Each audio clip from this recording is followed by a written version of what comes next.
We've got to change that because perceptions can become a permanent reality. We need to get to the policy makers. Because of time, I need to rush through this. I apologize. And we need to understand our link to economic development. Without us, I've seen it, and this is not just textbook stuff. I've been there, I've seen it. It's not going to happen without procurement and supply chain. We need to start looking more beyond the price chiseling. These are, quality and compliance is a given. Let's start talking about more value add. We are doing this. We've looked at the value chain. This is what we've been able to come up with. Focusing on price becomes a bit of a challenge.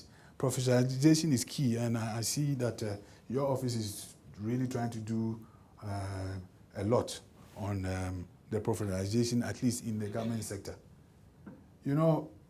This is worrying. A lot of your peers don't understand this. They don't. And we have to change that. They know what finance is all about, the implications. But when it comes to this, they don't. That has to change. The critical success factors. It depends on us, colleagues. We need to take the message to the people. The roadshows is critical. It has to be done. Your office needs to champion that. I mentioned this before, the school. We need to start pushing that agenda as well. The terminologies, I need your help. I've started. I can't do it alone. You can also play a part in terms of building a comprehensive, like a dictionary for the profession. What you want to be, you've got to decide for yourself. I cannot help you on that. I want to go back to this preferential thing, triple PFA. Before it was 500, obviously it's gone up to 1 million. The weighting factors, it's not going to help. It has to change. If you really want to do supply development, you really have to look at the weighting. This 80-20, 90-10, no, it's too restrictive. There has to be more flexibility. I believe that it needs to increase. What is 1 million now in this day and age? At least it was 500, it's going to, I believe it should be about 1.5 million. And instead of 80-20, it should be 60-40. When it's above, this is the current, I believe it should be 70-30. Between 5 and 9, then 80-20, and then above 10, 90-10. To give the procurement and supply chain provision more flexibility. Currently, this handcuffs is not working. It's a fact. And government needs to be bold. Enough. It comes at a cost, but in the long term, it will pay for itself. Believe you me, it does. The chief procurement officer, is government prepared to be bold? And he needs to be at least a director level position. This current deputy, the message getting through is being filtered. He needs to be telling them the truth, not through somebody. And in most cases, that person doesn't even understand what procurement is all about. How do you expect the person to go and deliver the message? It is not working, it's because of that. He needs to sit in cabinet meetings. I'm not telling you just this in South Africa. My message is across the continent. In a developmental state, this is what needs to happen. Otherwise, this vicious cycle is not going to obviously change. Now, you want to implement this. I know that. Who's going to do the negotiations? Having the database of suppliers when they've already done the damage is not going to help you.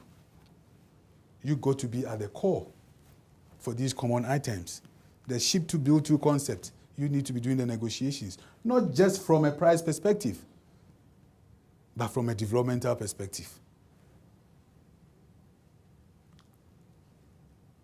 The reporting lines, I've mentioned, I'm not going to dwell on that. And then he creates this.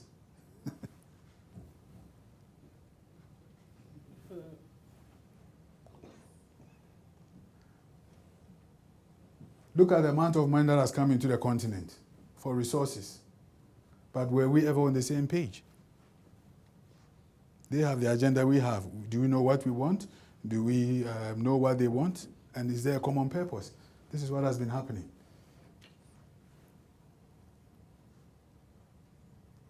You know, Africa is growing. They talk about it. But for whom? Is it for your children? For my children? I've always maintained that it's good to say, okay, we've got 17 or 20% GDP, but can the ordinary person eat that GDP? No. We talk about millionaires. It's fine. But how many have we lifted out of the poverty trap? That is what makes society sustainable. Look at some of the examples of what has been happening, which is rather unfortunate. The metro. This unfortunate incident, you know, I looked at it and I said, this is really sad, but what can we do? Because we are not there. Look at this. Last week, the tablets, did they ever agree on the specificities? ESCOM, to be sold, some of it. What is the long-term implication? Minister versus Home Affairs. You know, these toilets, South Africa is not poor. There's poverty. School children, the toilets. Why? These are all examples. The Jijima 4 billion contract, Sunrail, the Kuruman, the water and road construction. Tiger Brands, now bleeding in Nigeria. Did they do their homework? Were they all on the same page? You know, for me, colleagues, the short-term gain, long-term pain syndrome, we can change it.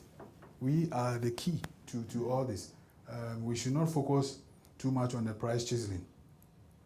We need to find a way of getting to the people at the top so that they could see the implications of what they do. You will get the report through Lusani when it's finally done, the data, so that at least maybe you can make informed decisions. For me, after also maintenance is about this one. That's what drives me. Thank you.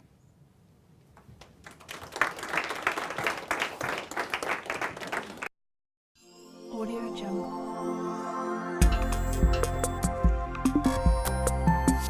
Audio Jungle.